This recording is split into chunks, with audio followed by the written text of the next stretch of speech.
This is a Tallahassee update from the Florida Retail Federation. Hello FRF members, and welcome to the end of the 5th week of the 2013 legislative session. This is when things really get exciting. We see bills start to die, bills get momentum, and things really start to take shape. And we start to get a look at how this session is really going to end up. Let's talk about the wage theft bill. In the Senate, the wage theft bill, Senate Bill 1216 by Senator Rob Bradley, passed the Senate Criminal Justice Committee. It has 2 more committees of reference to pass before it goes to the floor. This will be a solution that is the same for every employer, for every employee. It will be the easiest solution that is possible that is offered by our legal system. The Small Claims Court offers the easiest path to resolution. In the House, House Bill 1125 by Representative Tom Goodson is in its 2nd committee of reference, Local and Federal Affairs. We are still working feverishly to get that bill added to the next agenda. Senator Rob Bradley and Representative Tom Goodson have been working very hard on the issue of wage theft, and we encourage you to click on the link as part of this email and send those gentlemen a note of thanks for their hard work on this important issue. Senate 1404, the Communications Fraud Act, passed its first committee of reference in the Senate this week. This bill relates to organized retail crime, and it will assist retailers as they try to get more severe punishments for those committing organized retail crime. We thank Senator Kelly Stargell for her hard work on this issue. House Bill 103 by Representative Ed Hooper relates to the misuse of portable gas cans. While we don't expect that this bill will make it to the finish line this session, there was a workshop held in the Civil Justice Subcommittee this week. House Bill 103 states that if a consumer misuses a portable gas can by using it to light, reignite, or accelerate a fire, that they cannot recover from the manufacturer, or if they otherwise take an action that's contrary to the warnings that appear clearly on the side of the can. This bill is important because it would give it a limited waiver of liability to manufacturers and sellers of gas cans. Recently, the nation's largest producer of gas cans, Blitz USA, was put out of business due to litigation. This legislation would correct that issue. While this bill has run out of gas for this session, the workshop laid the foundation for a bill for next session.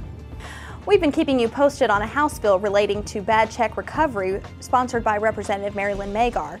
Its Senate companion, Senate Bill 550 by Senator Wilton Simpson, passed its first committee of reference this week. Thank you, Senator Simpson, for your work on this issue. House Bill 592 by Senator Bill Galvano passed the Senate floor this week. This bill will allow corporations to pick a designated employee to sign orders of garnishment. This will save companies money as they will not have to hire an attorney to sign these orders.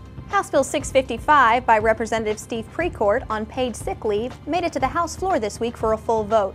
We are excited to report to you that it passed and it's on its way down to the Senate.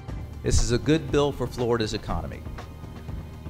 As we fight our way out of this long, dreary recession that we've been fighting our way through, kind of like the way the weather around here has been clearing up the last couple of days, finally from a couple of dreary and rainy days, this bill is going to provide that certainty. Now, it's not a silver bullet, it's not a miracle worker for our economy, but it is another infusion of good policy to help with that recovery. I know you missed seeing Melissa in last week's update, but she's back with a vengeance this week. Melissa, tell us what you've been up to. Thank you, Samantha. I don't know if I'm back with a vengeance. I was just out last week killing bills and passing bills, so I didn't have any time to tape this episode. Speaking of bills, Senate Bill 518, which is the governor's priority for manufacturing sales tax exemption, passed its first committee in the Senate this week. If you will visit our website and help support this initiative since it is the governor's top priority, this will help create manufacturing jobs in Florida. On to one of our favorite subjects, beer. The House and the Senate have introduced legislation this year. It's called Growler Legislation. It will authorize the sale of 64-ounce containers of malt beverage. It has had a hearing in the Senate, and we are working hard to get it moving in the House as well. Previously, we told you about the biosimilar bill. It was not heard in the Senate committee originally. The bill was pulled back up on the agenda this week and passed out of committee. What we forget about is the consumer, and we forget about why we're here. We're here to represent the consumer. Without this legislation, pharmacists, if they have a patient that wants a biosimilar, once one has been approved, then that pharmacist will have to call for a new prescription. That's a burden to the patient, that's a burden to the pharmacist, and that's a burden to the physician. The Florida Retail Federation is working hard on this bill to come to an agreement to remove the notification for pharmacists on prescribing biosimilars. As this bill moves forward, we will be working with the stakeholders and the sponsors to come up with an agreement to hopefully remove the notification requirement for the pharmacist. On the same subject of pharmacies, Florida Retail Federation is supporting a bill that will increase the pharmacy tech ratio to pharmacists. Like biosimilars in the past, time ran out on the pharmacy tech bill this week in health policy.